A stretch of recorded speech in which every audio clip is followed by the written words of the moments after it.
Welcome to MK Intel दोस्तों, channel में आपका स्वागत है। उम्मीद करता हूँ आज अच्छे से पैसा बनाया होगा। भाई देखिए, बिल्कुल लेवल्स ने काम करा। बोला था दोनों तरफ का मूव आएगा, दोनों तरफ का मूव आया।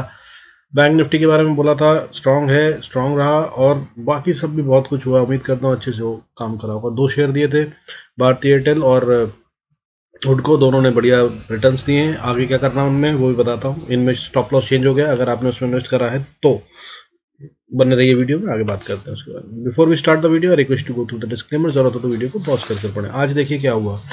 आज एफआईआईएस और डीआईएस दोनों ने बाइंग करी है। एफआईआईएस ने बाइंग करी है 449 करोड़ से थोड़ी ज़्यादा, और डीआईएस ने बाइंग करी है 618 करोड़ से थोड़ी सी ज़्यादा। और इस तरह से मंथली फिगर की बात करें तो एफआईआईएस की बाइंग हो गई है 12,194 करोड़ से ज़्यादा, दैट इज 1194 करोड़ से थोड़ा ज़्यादा। और डीआईएस की बात करें तो 3,763 करोड़ से थोड़ी ज़्यादा सेलिंग हो गई है। और इस तरह एनुअल बात करें तो एनुअली जो है एफआईआईएस की जो सेल फिगर है वो 2,73,651 करोड़ से थोड़ी ज़्यादा है। और डीआईएस की अगर हम बात करें बाइंग की, तो वो उससे टक्कर लेते हुए, मार्केट को बचाते हुए 2,55,077 करोड़ के पास है। और इस तरह से मार्केट हमारी जो है वो इस समय 18,343 343 पे खड़ी है। अदरवाइज ये बहुत नीचे होती, इतना मोटा सेल ऑफ के बाद इतना पैसा आने में 8-10 साल लगते हैं मार्केट को। हाउएवर इस बार बहुत अच्छे से इन्वेस्टमेंट हुई। फर्दर आगे बात करते हुए देखिए, आज निफ्टी जो बंद हुआ वो आपका 18,343 343.90 पे बंद हुआ विद लॉस ऑफ 65 पॉइंट्स और 0.36% का लॉस है। इसके साथ अगर हम बात करें कि गेम जो था वो कितना था, तो मोर देन 104 पॉइंट्स की रेंज थी जिसमें मार्केट मूव करी है। निफ्टी नीचे भी गया, ऊपर भी आया, ऐसा ही बताया था मैंने आपको। उम्मीद करता हूँ अच्छा पैसा बनाया होगा। लेकिन अब आपको मैं बताऊं आगे क्या करना है। देखिए, बैंक निफ्टी की बात कर लेते हैं। खैर, बैंक निफ्टी क्लोज हुआ है 42,458 पे। हालांकि ये कंपैरेटिवली आधा गिरा है, जितना निफ्टी गिरा है उसके मुकाबले 0.18% का फॉल है, 77 पॉइंट्स का डिप है। अब अगर आज बढ़ने गिरने शेयर वाले शेयरों की बात करें तो 722 शेयर्स जो हैं वो बढ़ रहे थे आज भी, और गिरने वाले शेयर सेंसेक्स में बढ़कर 1261 हो गए हैं। और अगर बात करें सेक्टर्स की, कौन कौन से सेक्टर गिर रहे थे, तो बहुत सारे सेक्टर गिर रहे थे। सिर्फ 2 सेक्टर थे, पीएसयू बैंक और इंफ्रा। रियलिटी को भी आप कह सकते हैं कि हाँ, वो भी थोड़ा सा नॉर्मल ग्रीन में बंद हुआ है, बट कोई बहुत बड़ा मूव नहीं था। और अगर मैं बात करूं कि कौन से शेयर थे जिन्होंने थोड़ा बहुत भी कंट्रीब्यूट करा, तो बस सिर्फ अदानी एंटरप्राइजेस, जिसने 15 पॉइंट्स का या 16 पॉइंट मान लीजिए 15.80 पॉइंट्स का सपोर्ट करा निफ्टी को बचाए रखने में इन वैल्यूएशन। ठीक है। और आईसीआईसीआई बैंक ने भी लगभग 10 पॉइंट दिए हैं। ठीक है, अप्रॉक्सीमेटली दोनों ने मिलकर 25 पॉइंट दिए। हालांकि अगर खाने वालों की बात करें तो 60 पॉइंट खा गए कौन? HDFC bank, Titan, Infosys and Mahindra. इनमें टॉप कंट्रीब्यूटर जो थे वो एचडीएफसी और एचडीएफसी बैंक थे। हालांकि ये एचडीएफसी और एचडीएफसी बैंक जो थे ये कल बढ़ने वाले शेयरों में थे, और आज ये गिरने वालों में आ गए। तो मार्केट को मैनेज किया जा रहा है सिंपली। और आपको बता रहा हूँ ये माल निकलवाने के लिए हो रहा है। लेकिन अब आपको बता दूँ ये बहुत ज़्यादा कर चुके हैं, पब्लिक को बहुत अच्छे से समझ में आ रहा होगा, तो कोशिश कर कर अब ये गिराएंगे। ठीक है। अब there is a fall which I see that is coming on the वे। आज की एक्सपायरी अच्छे से मैनेज हो गई। अब मार्केट यहाँ से थोड़ा नीचे गिर सकती है, सो बी वेरी केयरफुल। जैसा बताया था, आई होप अब तक आप अपना पोर्टफोलियो खाली कर चुके होंगे। और अगर पोर्टफोलियो खाली है और आप कैश पे बैठे हैं तो this will be an opportunity to buy, बहुत ही बढ़िया वाला buy opportunity on the way है। ठीक है।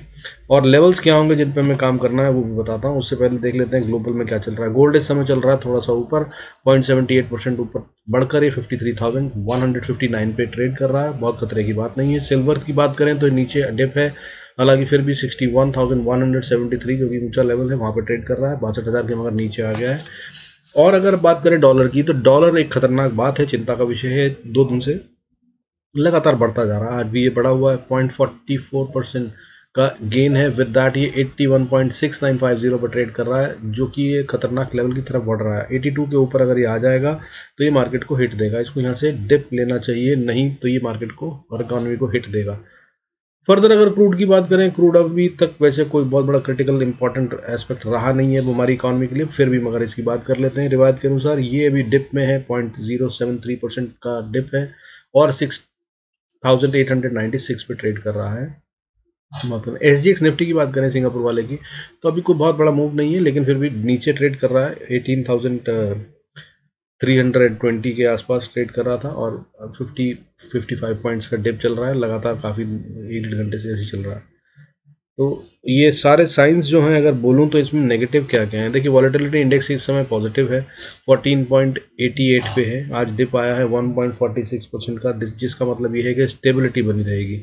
तो फिर ये डिप कहाँ से आएगा, नहीं आएगा, ये सपोर्ट में आ गया, यानी कि गिरने वाले शेयरों की गिनती बढ़कर 1261 हो गई है, बढ़ गए हैं थोड़े और काफ़ी हाई नंबर होता है कंपैरेटिवली। बढ़ने वाले शेयर जो हैं वो 722 हैं, तो ये थोड़ा सी वीकनेस का साइन आ गया, weakness sign number 1। Bank Nifty का जो डेटा बना हुआ है वो बहुत स्ट्रांग है, लेकिन निफ्टी का डेटा ऐसा बन गया है, कैंडल भी ऐसी बन गई है कि ये रिवर्सल के साइन दे रही है, टेक्निकली साउंड नहीं है। तीसरी बात, गोल्ड बढ़ा हुआ है, सिल्वर भी बढ़ा हुआ है, डॉलर भी बढ़ रहा है, हालांकि आज की परसेंटेज को देखें तो गिर रहा है, लेकिन पिछले 3 दिन से लगातार ये बढ़ रहे थे। तो ये तीनों कुछ कह रहे हैं, हालांकि अभी इतनी खतरनाक लेवल पे नहीं है कि हिट दें, बट नेगेटिव में आएंगे। इसके अलावा अगर हम बात करें तो जो गेम मैनिपुलेशन होना शुरू हो गया है ना, HDFC बैंक को एक दिन बढ़ा देते हैं, HDFC को गिरा देते हैं, अगले दिन उससे मार्केट मैनेज हो जाता है। बहुत दिन हो गए हैं, काफ़ी दिन से हमने बड़ा मूवमेंट नहीं लिया है, ठीक है। पिछले 3 दिन के अंदर अगर हम बात करें तो हम कहाँ पे मूव हुए पता है आपको, कहीं पे भी नहीं, 60 पॉइंट का गेम हुआ है। और अगर हम 4 दिन की बात करें तो हम 0 पॉइंट्स का ऑलमोस्ट मूव करें हैं। अगर हम 14 नवंबर को बात करें तो हम 18,349 पे क्लोज हुए थे, आज हम 18,343 पे हैं, 14 नवंबर। और आज देख लीजिए आप 18 नवंबर, पूरा हफ्ता हमने निकाल दिया बिना कुछ करे। तो दैट्स हाउ इट इज़, ठीक है। अब अगर बात करें कि ये कुछ भी नहीं हुआ तो ये क्यों नहीं हुआ, क्योंकि रिटेल से माल निकाला जा रहा है, ये लोग खरीद रहे हैं, खरीद लिया। अब एक हफ्ता हो गया तो रिटेल भी शायद या तो बेच चुका होगा अब तक, या फिर जो बेचने नहीं वाले हैं वो नहीं डर रहे हैं तो उनको डराया जाएगा। That's how the game is. तो अभी ये गिराने के मूड में है, ठीक है। फर्दर अगर बात करें कि देखिए गेम किस तरह से मैनेज हुआ, बैंक निफ्टी के अंदर अगर हम बात करें तो 2 बैंकों ने मजबूती से संभाला सब कुछ। कौन थे वो, कोटक बैंक, ठीक है। और कोटक बैंक कल भी चला था, आज भी चल पड़ा। और उसके बाद अगर बात करें तो बहुत बड़ा मूव नहीं था, कोटक बैंक से 111 पॉइंट आ गए हमारे पास, चलो ठीक है, कोई बात नहीं। गिरने वाले शेयर बैंक में अगर बात करें तो आज Kotak bank, I am sorry, थोड़ा सा गड़बड़ हो गया है, कोटक बैंक और HDFC बैंक आज गिर रहे थे, कल ये बढ़ने वाले बैंकों में थे, ठीक है ना। कल इन्होंने कंट्रीब्यूशन दिया था 192 पॉइंट का, आज इन्होंने गिर कर कॉन्ट्रीब्यूशन छीन लिया कितना, 112 पॉइंट का, यानी कि गेन रह गया अभी भी 82 पॉइंट्स का, लेकिन पब्लिक तो डर गई। That's how they are pushing things in a way that जिसको भी डर नहीं लगता उसको हम डरा देंगे। और अब गिरेगी भी ताकि जिनको रह गया हो, डर ना लग रहा हो, वो भी आ जाए। हालांकि मैं इससे पहले ही अपना माल बेच चुका हूँ, हम नीचे जाएगी तो खरीदने की कोशिश करेंगे, जैसा मैं अभी अपने वीडियो में रोज बता रहा हूँ, वो आपने भी कर लिया होगा। अब इसके आगे चलते हुए बात कर लेते हैं। देखिए हमने बात करी थी कल, भारतीय एयरटेल मैंने दिया था 841.95 पे चल रहा था, मैंने 35 का स्टॉप लॉस दिया था। पहला टारगेट हमारा 848 का था, इसने ऑलमोस्ट अचीव कर दिया, 849.20 का हाई मारा इसने,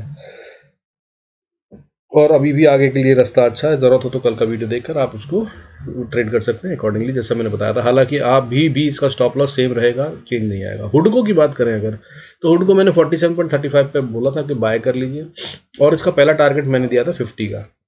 हालांकि इसने आज हाई जो मारा है वो ऑलमोस्ट 50 है, दैट इज 49.75 का हाई मार दिया, तो पहला टारगेट अचीव मान लेते हैं। और साथ में अगर आपको इसमें इन्वेस्ट करना है तो भी कर सकते हैं, मगर अब स्टॉप लॉस जो है हमने वो मूव कर दिया। अगर आप इन्वेस्टेड हैं और आपने होल्ड करा हुआ तो 48 का बन गया अब स्टॉप लॉस, ठीक है। बाकी की गेम अगर आपको समझ नहीं है तो कल का वीडियो देख सकते हैं, उसके अंदर में आपको पूरा समझ में आ जाएगा। आज के लिए मैं जो शेयर लेके आया हूँ वो कौन से हैं, अमर ज्योति का, ठीक है। अमर ज्योति को अगर आप खरीदते हैं, इसकी कीमत अभी चल रही है 173.05, और ये इन्वेस्टमेंट के लिए ज़्यादा अच्छा शेयर होगा, मैं बता दूं आपको। हालांकि ट्रेडिंग के लिए भी कल दिख रहा है कि बड़ा अच्छा समूह आ सकता है। तो अमर ज्योति जो है वो इस समय चल रहा है 173.05 पैसे पे, 173 रुपये 5 पैसे पे। इसका स्टॉप लॉस आपको बहुत छोटा सा लगाना है, 172 रुपये का, यानी कि 171.90 पैसे का, लगभग 1 रुपया 10 पैसे आप मान लीजिए स्टॉप लॉस, छोटा सा बहुत। और इसका टारगेट जो है, अगर ट्रेडिंग कर रहे हैं आप तो 176 170 750 तक जा रहा है ये, यानी कि 3-4 रुपये तक की गेम आराम से आ रही है, यानी कि 3% 2.5% का गेन कल में आ जाएगा। और अगर और थोड़ा सा होल्ड करते हैं तो ये मंडे को शायद 179 185 179 तक आ सकता है, और उसके आगे अगर आप होल्ड करते हैं इन्वेस्टर की तरह तो 185 190 तक के टारगेट तो मुझे अभी फिलहाल दिख रहे हैं, जो कि जल्दी आ सकते हैं। हालांकि उसके आगे भी ये काफ़ी स्ट्रांग दिख रहा है और उसके ऊपर भी जा सकता है, ठीक है। तो अगर आपको इसमें इन्वेस्टमेंट नहीं करनी है, ट्रेडिंग करनी है, तो बाय तो 173.5 पे करना है, स्टॉप लॉस 171.90 का है, और टारगेट जो है वो आप 176.50 के लिए ट्रेड कर सकते हैं, और 177.50 भी आ सकता है। फर्दर अगर आप इन्वेस्टमेंट के लिए करते हैं तो 190 तक के लिए टारगेट्स हैं, डू एंजॉय। फर्दर कल के लिए जो गेम हो सकती है वो कौन से शेयर हो सकते हैं, उनके लिए आपको 2 शेयर लेके आया हूँ। अच्छा मूव आ सकता है इनमें, पूरी गेम नहीं बता रहा हूँ, आप अपनी नज़र से देखें, जहाँ पे एंट्री मिल जाए वहाँ लेने की कोशिश कीजिए और अच्छे से इसको एंजॉय कीजिए। मगर इनमें अच्छा मूव आएगा कल, ये बात दिख रही है।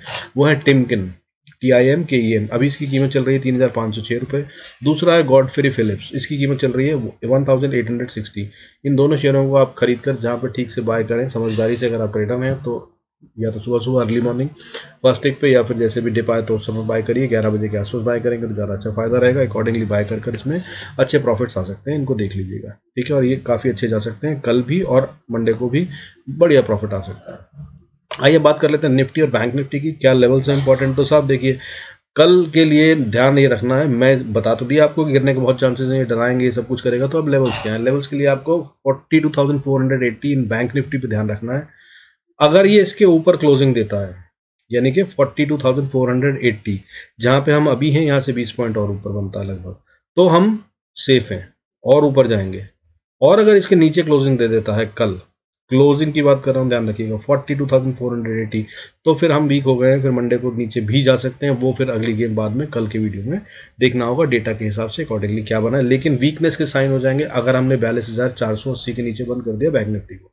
फर्दर निफ्टी के लिए, निफ्टी साहब देखिए, बिंदास सेल कीजिएगा अगर 18,300 को तोड़कर ट्रेड करने लग जाए, ठीक है। और जब तक ये 18,300 को नहीं तोड़ता, तब तक इसके अंदर वापस स्ट्रेंथ आने की बहुत गुंजाइश है। तो इस तरह से अपना निफ्टी और बैंक निफ्टी को आप ध्यान में रख सकते हैं। बाकी ट्रेडिंग लेवल्स क्या होंगे, कहाँ कहाँ पे हमें एंट्री करनी है, स्टॉप लॉस करना है, और कहाँ पे ट्रेड कर सकते हैं और प्रॉफिट बुकिंग करनी है, उसको शुरू करते हैं, देखते हैं चार्ट्स पे जाकर। Before we start, I request to go through the disclaimer as per SEBI norms. जरूरत हो तो वीडियो को पॉज कर देखें। ये आ गया सर, देखिए हमारा निफ्टी 50 का चार्ट। और ये कैंडल देखिए, डेली अगर कैंडल की बात करें तो यहाँ पे जिसने डोजी बनाया और ये काइंड ऑफ शूटिंग स्टार सा बना रहा है, या फिर इसे भी आप इन्वर्टेड हैमर की तरह बोल सकते हैं, जैसा भी बोलें। और मेरे हिसाब से ये दो लगातार बनने का मतलब है कि वीकनेस आ गई है, एटलीस्ट मोमेंटम तो चला गया, ठीक है। तो अगर आप ऊपर की साइड एक्सपेक्ट कर रहे हैं तो वो अभी फिलहाल नहीं है, ये तो फॉर श्योर कन्फर्म क्लियर है। अब रही बात गिरने की बात, तो गिरने का देखिए ऐसा है कि जो मैंने बताया आपको, वो 18,300 के नीचे ध्यान रखिए। अब लेवल्स क्या होंगे, कहाँ तक सेफ, कहाँ पे एंट्री। तो देखिए, अगर ये रिवायत के अनुसार अगर हम बात करें ऊपर की तरफ को जाता है, तो सबसे पहली रेजिस्टेंस जो मैंने कल भी बताई थी, आज इसने बहुत अच्छे से काम करा, दैट इज 347.50 मान लीजिए, 18,350। इसके ऊपर जाना इसको थोड़ा सा मुश्किल लगेगा, ठीक है। और अगर इसके ऊपर चला जाता है तो अगली रेजिस्टेंस जो आती है, मैंने आज भी बताई थी, वो आज भी अच्छे से काम करी। यहाँ पर देखिए 1 2 3 4 5 6 7 8 9 10 11 12 कैंडल लगभग उसी के ऊपर बनाता गया, वो थी 18,385, ठीक है। और अगर इसको पार कर ले तो अब अगली रेजिस्टेंस फिर छोटी सी एक और बन जाएगी, वो है 400 की। 400 को पार करे, जो कि साइकोलॉजिकल भी बन गया, तो फिर एक और छोटी रेजिस्टेंस आ जाएगी 18,421, 21 से 30 मान लीजिए। इसको पार कर ले तो फिर 18,470, लगभग 30 पॉइंट का 40 पॉइंट का गेम फिर बनता है, ठीक है। फिर 18,470 पे आपकी रेजिस्टेंस आएगी। अच्छा, जो मैंने पढ़ाई लिखाई करी आपको बता दो, उसके मुताबिक मार्केट में कहा जाता है कि the market follows the path of least resistance. तो जब यहाँ पे बहुत सारे लेवल छोटे छोटे छोटे आने लग जाए ना, तो या तो इससे गैप अप कर ऊपर जाए तो बढ़िया होता है, नहीं तो ये ऊपर जाने के मूड में नहीं है, ऐसा कहा जाता है, ठीक है। ये भी एक रूल है, कभी ढूंढेगा, अगर आप लोग पढ़ते लिखते हैं तो खोज सकते हैं। This is a very interesting and nice topic. Market follows, market नहीं, in fact every force and energy follows the path of least resistance. इस थ्योरी को अगर आप पढ़ लेंगे ना, तो आपको आधी चीज़ें बहुत आसान हो जाएंगी मार्केट में धंधा करने के लिए, ट्रेडर बनना चाहते हैं अगर आप। तो चलिए आगे की बात करते हैं। अब इसने अगर 18,470 को तोड़ दिया तो फिर साइकोलॉजिकल रेजिस्टेंस बन जाती है 500 की, और 500 के ऊपर तब 556 का नेक्स्ट छोटा सा रेजिस्टेंस। अगर यहाँ तक आ गई तो ये इसको पार कर जाएगी, रुकेगी नहीं। फिर अगली रेजिस्टेंस इंपॉर्टेंट वाली 602 से 610 के बीच में आती है, यहाँ से मार्केट रिवर्सल ले सकती है अगर ये ऊपर जाए तो, हालांकि मुझे नहीं लग रहा है। अब नीचे की बात कर लेते हैं। अगर निफ्टी को नीचे आना है तो आप देखिए, सबसे पहली सपोर्ट पे ये बैठी हुई है इस समय। सिंपल सी सपोर्ट जो बनती है वो 320 से 300 की बनती है। अगर 320 के नीचे जाने लगे तो ये वीक हो जाएगी, और अगर इस 300 के नीचे आकर 287 पे भी नहीं रुकी, यहाँ से या तो जंप करके वापस 300 के पार चली जाए तो ठीक, नहीं रुक गई तो 287 के बाद जरूर शॉर्ट ट्रेड ले लीजिएगा। हालांकि बहुत सारी छोटी छोटी रेजिस्टेंस नीचे भी हैं और वो बहुत अच्छा ट्रेड देंगी, मैं बता देता हूँ क्यों कह रहा हूँ। देखिए 287 से फिर एक तो सीधा आपको 212 तक का है, तो सीधा 60-62 पॉइंट, तो आपको 65 पॉइंट यहाँ मिल जाते हैं। अगली जो रेजिस्टेंस आती है वो है 213 की, और ये भी हल्की सी सपोर्ट है, बहुत ज़्यादा सपोर्ट नहीं है, जल्दी ही टूट जाएगी अगर यहाँ तक आई मार्केट तो। दूसरा, ये 200 के पास है, ये साइकोलॉजिकल लेवल होता है, अगर ये 212 तक आ गई तो 200 को छोड़ेगी नहीं, बख्शेगी नहीं। तीसरा, अगर हम बात करें तो ये गैप छोड़ के जो आई है नीचे, ये वहाँ से वो एक्टिवेट हो जाएगा, ठीक है, अगर इसने 282 को तोड़ दिया तो। तब ये गैप फिल करने आ रही है, जिसका मतलब जो नीचे का लेवल बनता है वो 18,030-40 तक का बन जाता है, ठीक है। तो इसलिए बहुत सारे कारण हो गए कि अगर ये नीचे का ट्रेड करे तो हमें नीचे का ट्रेड जरूर करना है, ठीक है। So that's how the things are. अब आगे की बात करते हैं, अगर इसने 200 को भी तोड़ दिया तो क्या करना है। तो अगली सपोर्ट 180 की है, यहाँ तक वेट करिएगा और यहाँ पे स्टॉप लॉस ट्रेल करिएगा अगर आप शॉर्ट ट्रेड में बैठे हैं, क्योंकि यहाँ से चांसेस हैं कि वापस बाउंस बैक करे, लेकिन अगर ये यहाँ तक आ गई है, जैसा कि मैंने कहा, तो गैप फिल करने जा रही है, तो फिर ये आगे जाने की कोशिश करेगी, बहुत हाई प्रोबेबिलिटी है, क्योंकि यहाँ पर आने का मतलब ये है कि बियर्स ने कंट्रोल ले लिया, और अगर बियर्स ने कंट्रोल ले लिया तो फिर वहाँ तक तो ये ले ही जाएंगे कम से कम, ठीक है। तो अगला लेवल क्या होगा सपोर्ट का, वो होगा 18,146, 18,119, और उसके बाद 18,085, और उसके बाद 18,050, और उसके बाद 18,010। ये सारे वो लेवल हैं जहाँ से कहीं से भी वापस बाउंस कर सकती है, और यहाँ पे सब जगह पे आपको स्टॉप लॉस ट्रेल करना है, प्रॉफिट बुक मत कीजिएगा, क्योंकि अगर ये वहाँ से आई है तो ये जरूर गैप फिल करने की कोशिश करेगी, और बहुत हाई प्रॉबिलिटी की नीचे की तरफ जाए, या तो यहाँ तक आएगी नहीं, और अगर आई तो नीचे की तरफ जा रही है। और उसके बाद फाइनल सपोर्ट जो है आपको 17,960 से 930 के बीच में ध्यान रखना है, इसके नीचे नहीं जानी चाहिए, अदरवाइज ये बुल रन नलीफाई हो जाएगा। होप दिस मेक्स सेंस, इसको नोट कर लिया होगा। बैंक निफ्टी की बात कर लेते हैं। अगर हम बैंक निफ्टी की बात करें तो देखिए, बैंक निफ्टी की अगर हम बात करें तो बैंक निफ्टी हमारा थोड़ा ज़्यादा स्ट्रांग लग रहा है, क्योंकि इसमें जो कैंडल बनी है वो नीचे से ऊपर की तरफ बनी है, एक बात। दूसरा, ये मैंने बॉक्स कल भी बताया था, कल के वीडियो में अगर आपने देखा हो तो, परसों को भी बताया था, ये अभी वापस इसी रेंज के अंदर टच करके इसी में काम कर रही है। इसने बहुत अच्छे से कहीं से ब्रेक नहीं करा इसको, हालांकि ऊपर भी गई है और नीचे भी गई है, ठीक है, देख सकते हैं आप। तो ये इसी रेंज को अभी तक ऑनर कर रही है, और इस ऑनर के अंदर में ये कंटिन्यू कर रही है। अगर हम बात करें तो अभी फिलहाल ये अगर ऊपर जाना चाहता है तो इसको 42,480 पे रेजिस्टेंस फेस करनी है, छोटी सी। तो ये रेजिस्टेंस भी हल्की है, तो ये ऊपर जा सकता है, और अगर इसको पार कर दे तो फिर 42,600 पे रेजिस्टेंस है, ये भी बहुत ज़्यादा मजबूत नहीं है, बट ये हो रही है लगातार। आज इसमें फिर से स्ट्रेंथ ऐड हुई है, आज फिर इसी लेवल को इसने टक्कर मारकर वापस आई है। तो या तो ये रेजिस्टेंस स्ट्रांग हो रही है, या ये वीक हो गई है और इस बार पार हो जाएगी, ठीक है। और अगर ये पार हो जाती है और ऊपर की तरफ जाती है तो अगली रेजिस्टेंस छोटी सी जो है आपको 42,775 पे, और उसके बाद 43,000 पे, और उसके बाद 43,144 तक का मूव बनता है। आप इसके लिए गेम कर सकते हैं अगर ये ऊपर जाता है तो, और यही है, वो अगर बचाएगा तो बचा सकता है, अदरवाइज कोई चांसेस नहीं है। वापस आते हुए, अगर मैंने बात याद हो आपको, मैंने परसों के वीडियो में भी कहा था, कल के में भी, कि मैंने एक ट्रेंड लाइन बनाई है, जब तक ये इसको ऑनर कर रहा है तब तक मैं इसे वीक नहीं मानूंगा। तो उसी के तहत मैं बता दूं आपको कि कल की क्लोजिंग जो है इसकी 42,478 के ऊपर होनी चाहिए, इसके नीचे अगर आ गया तो ये वीक हो जाएगा। और अभी अगर हम सपोर्ट की बात करें नीचे की तरफ मूव करते हुए, तो अगर इसने कहीं भी इस ट्रेंड लाइन को तोड़ा, जो कि हमारी मैक्सिमम बनती है, अगर सुबह 9 बजे ही कर देता है तो 42,297 मैक्सिमम लेवल, इस तब सपोर्ट है मैक्सिमम। इसको पार करने के बाद ये सीधा बड़ा वाला फॉल देने के लिए तैयार हो जाएगी, दैट विल बी 41,920-30 के आसपास आके रुकेगी, उससे पहले नहीं रुकेगी। और अगर इसको तोड़ दिया तो फिर नीचे 41,830, और उसके बाद फिर 41,744, और उसके बाद 41,648.50 तक का लेवल खुल जाएगा बहुत आसानी से। और यहाँ से बाउंस करे तो करे, नहीं तो उससे पहले जो लेवल है जहाँ से बाउंस कर सकती है वो 41,920 और 830 है, जहाँ से बाउंस कर सकती है, उससे पहले कोई उम्मीद नहीं है, ठीक है। सो आप इस तरह से ट्रेड कर सकते हैं। शॉर्ट साइड की प्रोबेबिलिटी यहाँ भी ज़्यादा खुली बनती है, क्योंकि एक ही सपोर्ट है, अगर उसको तोड़ दिया तो ये खुला जाएगा नीचे। तो this is how I am saying that weakness के साइंस है। हालांकि एफआईएस ने और डीआईएस ने दोनों ने बाइंग करी है, तो फिर भी बता रहा हूँ, असल में तो मार्केट कहीं क्रैश और गिरने वाली नहीं है अभी फिलहाल, अभी मार्केट में बहुत दम है। हाउएवर कल क्या होगा या परसों क्या होगा, आने वाले कुछ दिन में क्या हो सकता है, मैं उसकी बात कर रहा हूँ। With this I conclude this video. Thank you so much for watching it. अगर भाई अच्छा लग रहा है, फायदा हो रहा है, तो do like, subscribe, and हो सके तो do share the video. I'll be thankful. Thank you so much. God bless us all. See you in next video.